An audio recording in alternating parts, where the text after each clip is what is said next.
आज day 11th और आज हम देखेंगे अम्ब्रेला फ्रॉक की कटिंग और स्टिचिंग। तो चलिए देखते हैं। फर्स्ट यहाँ पर मैंने 4 फोल्ड कपड़ा ले लिया है और ये हमारी बंद साइड है और ये ओपन साइड है, ये खुला हुआ हिस्सा और ये बंद हिस्सा है। अब हम इसमें मार्किंग कर लेते हैं। तो फर्स्ट यहाँ पर शोल्डर की मार्किंग करेंगे और यहाँ पर मैं शोल्डर 5.5 इंच ले रही हूँ, क्योंकि बच्चों लोग में इतना 10 से 11 इंच का ही होता है, तो इतना सही रहेगा आपके लिए 5.5 इंच। और फिर अब हम इसमें आर्म होल की मार्किंग कर लेंगे, यानी कि बाजू का हिस्सा जो होता है हमारा, तो ये भी हमारा 5 से 5.5 इंच ही रहेगा। तो यहाँ पर मैं 5.25 इंच पर लगाई हूँ निशान, और इसे हम इस तरह से मिला लेंगे। और अब हम इसमें चेस्ट का निशान लगाएंगे। तो चेस्ट हम यहाँ पर 7 इंच ले रही हूँ मैं, तो फिर आप और थोड़ा ले सकते हैं, बट मुझे यहाँ पर 7 इंच चाहिए, तो इसलिए मैं यहाँ तक लगा रही हूँ।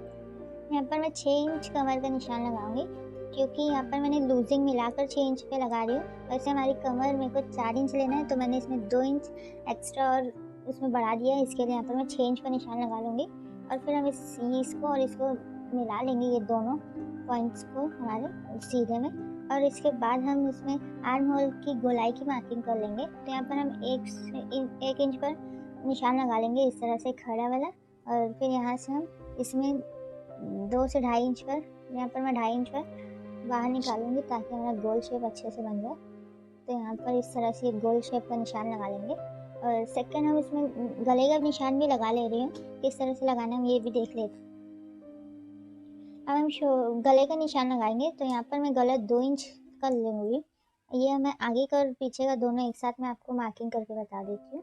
तो ये 2 इंच चौड़ा है हमारा, और 4 से 3.5 इंच लंबा रखेंगे। तो यहाँ पर मैं 4 इंच आगे का रख रही हूँ, और पीछे का भी हम निशान लगा लेंगे इसमें ही। तो यहाँ पर मैं पीछे का निशान 2 इंच पर लगा लूँगी, ये इस तरह से। और इसमें भी हम गोल शेप बना लेंगे छोटा सा, दोनों शेप में बनाना है हमें, क्योंकि ये हमारा दोनों एक साथ में गला बना रही है इसमें।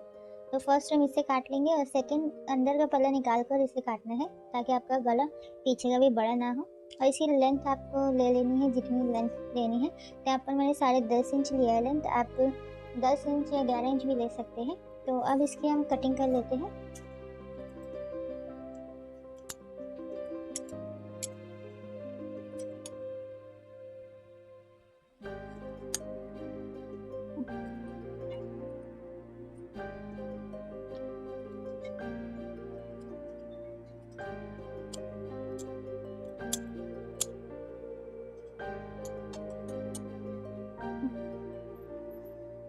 इस तरह से मैंने इसकी कटिंग कर ली है। और अब हम ये पीछे वाले हिस्से को अलग कर लेंगे, निकाल लेंगे। और अब हम आगे के गले की निशान लगा लेते हैं। तो इसमें से एक पीछे का और एक आगे का रहेगा हमारा। तो जिस पर हमने आगे का निशान लगाया था, हम वही वाले गले से उस नाप का काट लेते हैं, इसे बराबर करके। तो यहाँ पर हम इसे काट लेंगे राउंड शेप में, ये वाले निशान से हम इसे काट लेंगे। ये हमारा आगे का और ये पीछे का हिस्सा हो गया। और अब हम हुक वाला बनाने वाले गला, तो इसके लिए यहाँ पर हम हुक की मार्किंग कर लेंगे। तो यहाँ पर मैं 2.5 से 3 इंच का निशान लगा लूँगी। तो ये थोड़े बच्चे लोग का, इसके लिए यहाँ पर मैं 2.5 इंच का निशान लगा लूँगी इसका, इस तरह से। और इसे हम इससे इक्वल बराबर कर लेंगे। इसे आप फोल्ड करके भी निशान लगा सकते हैं, अगर आपको इसका माप समझ में नहीं आ रहा कि किधर से हम बीच में निशान लगाए। तो अब हम इसकी कटिंग कर लेते हैं।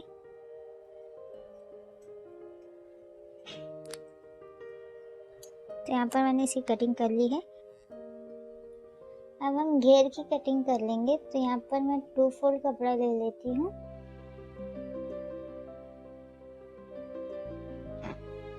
तो ये हमारा 2 फोल्ड कपड़ा है। तो यहाँ पर ये 4 फोल्डेड हमारा कपड़ा हो गया है। और यहाँ पर ये हमारा एक्स्ट्रा कपड़ा बचा हुआ है, क्योंकि ये चौड़ाई में थोड़ा कम है, इसके लिए बच गया है। तो इतना हमारा एक्स्ट्रा कपड़ा है, और इतना यहाँ तक हमारा कपड़ा है ये। और अब हम इसमें कमर की चौड़ाई नाप लेंगे। तो हमने ये कपड़ा लिया था, और ये इस कपड़े को इस तरह से रखकर हम इसे माप लेंगे। फिर यहाँ पर हम कमर की मार्किंग कर लेंगे। तो ये 4 फोल्ड का कपड़ा है हमारा, और ये हमारे ये डबल फोल्ड का एक कपड़ा लिया है। तो ये सिर्फ आगे का हिस्सा है, और इसे रखकर हम मार्क कर लेंगे इसे।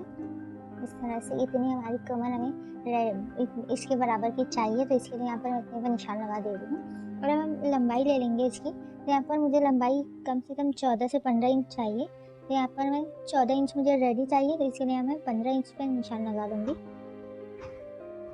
इस तरह से हम निशान लगा लेंगे। अगर इसको हटा कर भी आप यहाँ से भी निशान लगा सकते हैं, क्योंकि यहाँ से अगर आप इस तरह से लगाओगे तो आपको बार बार खसकाना पड़ेगा इंची टेप, यहाँ से आपको खसकाना नहीं पड़ेगा। तो यहाँ पर आप देख लीजिएगा कितना आ रहा है, 24 यहाँ आ रहा है, तो फिर आप 24 इंच पर लगा लीजिएगा निशान।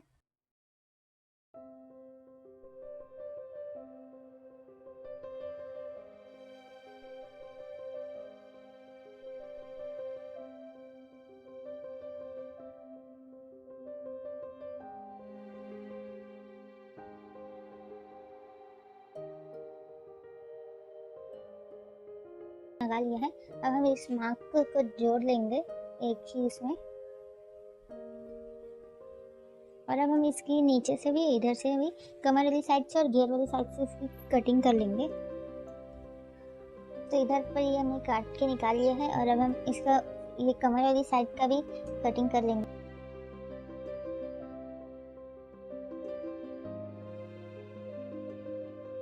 तो ये हमारा घेर कट चुका है। अब हम इसकी पेटी की स्टिचिंग कैसे करना है ये देख लेते हैं।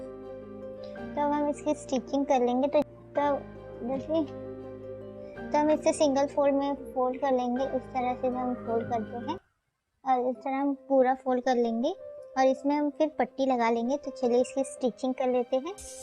यहाँ पर मैंने इसे लगा लिया है, और अब हम इसे सीधा कर लेते हैं।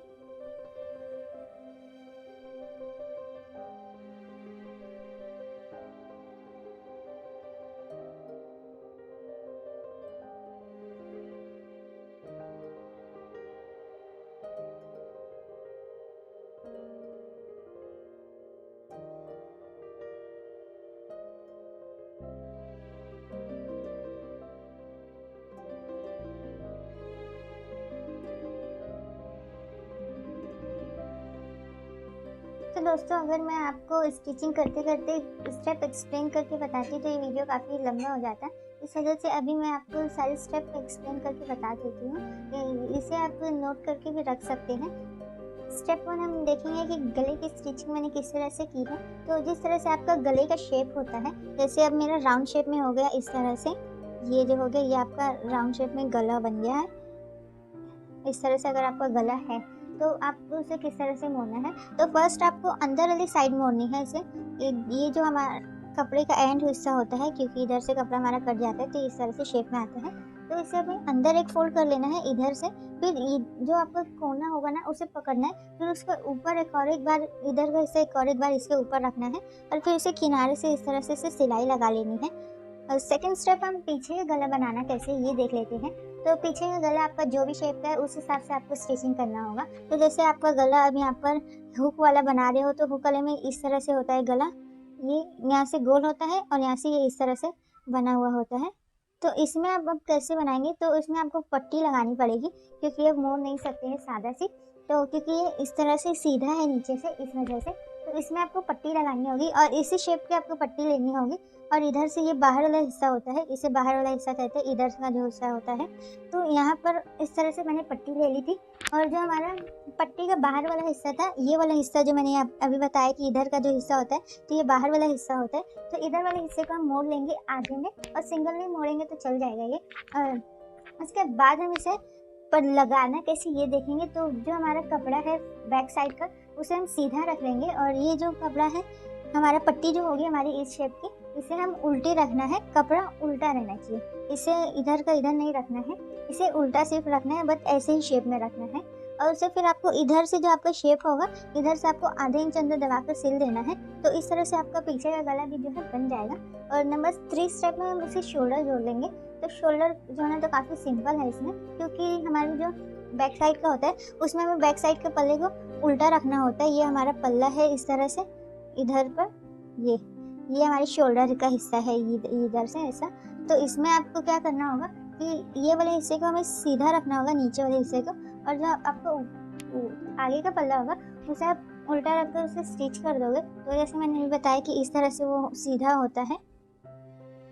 ये इस तरह से आपका सीधा होता है शोल्डर, थोड़ा सी क्रॉस में होता है बट वो सीधा ही होता है। तो ये नीचे वाला पल्ला रहेगा, उसके ऊपर उल्टा रहेगा, ऊपर वाला जो आगे का फ्रंट पार्ट रहेगा वो उल्टा रख कर स्टिच करेंगे।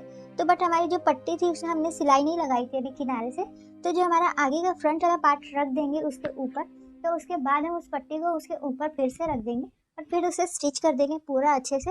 तो इस तरह से मैंने इसे स्टिच कर लिया है।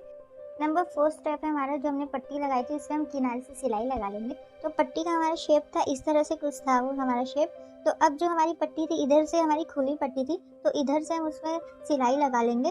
और नंबर 5 स्टेप हमारा रहेगा कि उसके अब आर्म होल की तरफ से हमें मोड़ लेना होगा। तो जिस तरह से मैंने आपको बताया कि आर्म होल की गोल ऐसा होता है, ये गोल में होता है थोड़ा। तो इसे सिंपल से जिस तरह से मैंने अभी आपको गला मोड़ने का बताया कि आगे का गला किस तरह से मोड़ा है, सेम उसी तरह से मैंने इसमें भी मोड़ दिया है आर्म होल की तरफ से शोल्डर जोड़ने के बाद, ताकि हमारे कपड़े में फिनिशिंग अच्छी लगे इसके लिए और कपड़ा बैठ जाए अच्छे से, इस वजह से मैंने इसे बाद में मोड़ा है। और नंबर 6 स्टेप हमारा रहेगा, हम इसे पेटी को जॉइंट कर लेंगे घेर के साथ। तो जो हमारी पेटी होगी तो वो हमारा कमर का हिस्सा इधर से होता है नीचे से, और जो हमारा घेर का हिस्सा होता है तो हम उसे पेटी को सीधा रखकर घेर को उल्टा रखेंगे, तो ये हमारी पेटी हो जाएगी इस तरह से। तो अब हम इसमें घेर रखेंगे, तो घेर का जो कम हिस्सा है कमर वाला हिस्सा वो इधर से रखना है, ये क्योंकि पेटी की कमर का हिस्सा है। और घेर कुछ इस तरह से हम इसमें रख देंगे, ये जो हमारा घेर हो जाएगा इस तरह से। ये कम वाला हिस्सा जो होता है वो पेटी की तरफ का होता है, तो इस तरह से हम इसमें स्टिच कर देंगे आधे इंच की अंदर कपड़ा दबाकर। और नंबर 7 हमारा स्टेप रहेगा, हमें इसे मोड़ना कैसे है। तो जिस तरह से मैंने आपको बताया कि फर्स्ट स्टेप में कि किस तरह से गला मोड़ना है, सेम उसी तरह से हम इसमें भी उसे रिपीट कर लेंगे, उसी तरह से हम इसे पूरा मोड़ लेंगे। स्टेप नंबर 8 हम फिटिंग की सिलाई लगा लेंगे। तो जिस तरह से आप फिटिंग की सिलाई लगाते हैं उस तरह से ही होगा, लेकिन इसमें थोड़ा चेंजेस आएंगे, क्योंकि हमारा जो कपड़ा होता है कुछ इस तरह से होता है, वो ये हमारी पेटी हो जाएगी और ये घेर इस तरह से होता है।